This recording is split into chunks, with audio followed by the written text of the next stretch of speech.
India viral news में आप सभी का स्वागत है। मैं Sikandar Rangrez. India viral news की खबर का असर। कल हमने इंडिया वायरल न्यूज पर एक खबर चलाई जिसमें जलगांव के कासमवाड़ी के 4 साल का लड़का मोहम्मद मिर्जा और दूसरा 5 साल का मासूम पर आवारा कुत्तों ने हमला कर जख्मी किया था। वार्ड नंबर 15 के पार्षद अरविंद देशमुख ने आज इस पर आवाज उठाई। कुत्तों के हमले के बाद महानगर पालिका की स्थायी समिति की बैठक में जमकर हंगामा हुआ। पार्षद अरविंद देशमुख ने अधिकारियों पर भ्रष्टाचार और लापरवाही के गंभीर आरोप लगाए। उनके समर्थन में विष्णु बंगाड़े, भारत नितिन लड्डा, कल्पेश सोनोने और चंद्रशेखर पाटिल सहित अन्य पार्षद भी सामने आए। बैठक के बाद सभापति ने तत्काल कार्रवाई के निर्देश दिए। इसके बाद संबंधित क्षेत्र से 2 आवारा कुत्तों को पकड़ लिया गया।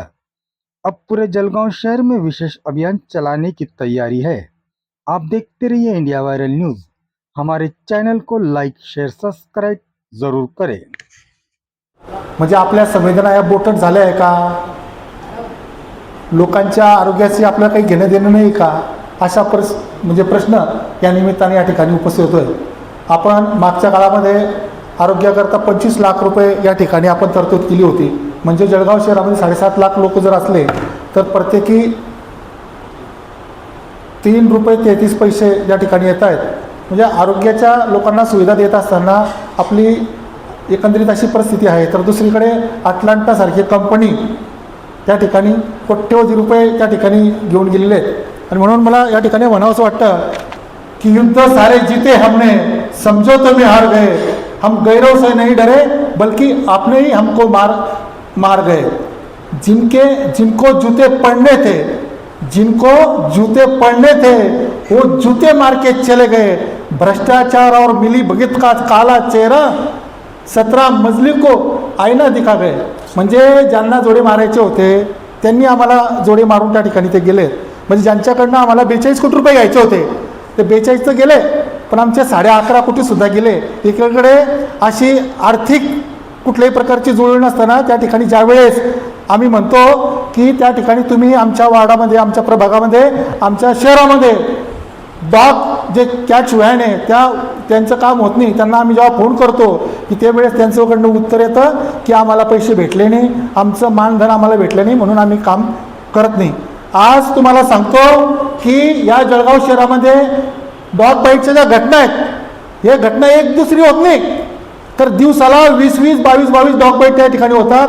काही लोक सरकारी हॉस्पिटलमध्ये येतात म्हणून त्या ठिकाणी त्यांची नोंदणी आहे, काही प्रायव्हेट हॉस्पिटलमध्ये जातात म्हणून त्या ठिकाणी त्यांची नोंदणी आहे। म्हणून एक या ठिकाणी सांगावंसं वाटतं, एक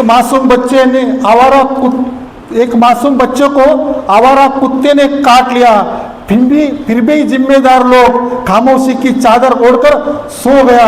अब तो मुर्दों भी कब्र से उठकर हम पर ताना कसते हैं, हम शेरों की बातें करते हैं और कुत्ते हम पे हसते। म्हणजे या शहरामध्ये कुत्रे जे त्या कुत्र्यांच्या डॉग बाईटचे जे म्हणजे केसेस आहे, या केसेस इतक्या आहे त्या ठिकाणी मी म्हणजे असं दिसत बोलत नाही आहे, त्या ठिकाणी हे पुरावे माझ्याकडे। वैद्यकीय महाविद्यालयामध्ये आतापर्यंत एका महिन्यामध्ये 350 ज्या डॉग बाईटच्या केसेस झाल्या त्याच्यामध्ये जळगाव शहरातले 100हून अधिक डॉग बाईटच्या केसेस झालेल्या आहेत। आणि म्हणून आपण इतके निगरकट्टे झाले आहोत का? आपली कातडी इतके गेंड्याची झाली आहेत का की एका ज्या ठिकाणी ही जी मुलगी आहे तिच्या वेदना ज्या आहे याच्या वेदना तिच्या आईवडिलांनाच नव्हे तर आपल्याला सुद्धा आपल्यापर्यंत पोहोचल्या पाहिजेत। या मुलीचा त्या कुत्र्याने चावा घेतला आणि तिचा पूर्ण चेहराच म्हणजे त्या ठिकाणी ती मुलगी अतिशय त्या ठिकाणी शुद्ध नागरिकामुळे ती वाचली। आणि इतकंच नव्हे तर अनेक असे या ठिकाणी प्रसंग ह्या मुलाला त्या कुत्र्याने चावलं। अनेक अशा पेपरमध्ये बातम्या या ठिकाणी आलेल्या आहेत। आता या पेपरमध्ये सुद्धा बातम्या आलेल्या आहेत की कुत्रा बाईट म्हणजे आपण काय करतो काय? आपण शहरातल्या प्रश्नाकडे आपलं लक्ष आहे का नाही आहे? तर या ठिकाणी उत्तर आहे नाही, आपण काहीही करत नाही आहे। जळगाव शहरातले जे नवजात म्हणजे ज्यांनी जगसुद्धा पाहिलं नाही आहे त्या मुलांना आपण मृत्यूच्या त्या ठिकाणी म्हणजे तोंडाशी नेऊन ठेवतो आहेत। या ठिकाणी माझी माहिती अशी आहे सभापती महोदय की काल सुद्धा तुमच्या घराच्या बाजूला एक मोठा इन्सिडेंट घडला आणि तुमच्या जागृतीमुळे म्हणजे काल सभापती महोदयांच्या मुलावर सुद्धा कुत्र्याने हल्ला केला, तुमच्या माहितीसाठी सांगतो. तर या ठिकाणी ही जी परिस्थिती आहे ही परिस्थिती अतिशय गंभीर आहे आणि म्हणून आता ते मी म्हटलं मागाशी, तर या परिस्थितीला कुठेतरी म्हणजे आतापर्यंतचा अनुभव असा आहे, आम्ही फक्त सभागृहामध्ये प्रश्न उपस्थित करतो मात्र त्याचं उत्तर कधीही भेटत नाही. आता विष्णू भाऊने यांनी मुद्दा मांडला बीबीजीचा. सर्वात अगोदर काय सांगाल, आज स्थायी समितीची सभा होती आणि आपण तो कुत्र्यांचा प्रश्न मांडला. या ठिकाणी जळगाव शहरामध्ये डॉग बाईटची जी समस्या आहे ती खूप गंभीर होत चाललेली आहे आणि कालच माझ्या प्रभागामध्ये अतिशय जीव घेणा प्रसंग एका बालिकासोबत त्या ठिकाणी घडला आणि म्हणून त्या ठिकाणी माझ्या संतप्त भावना या मी सभागृहामध्ये व्यक्त केल्या.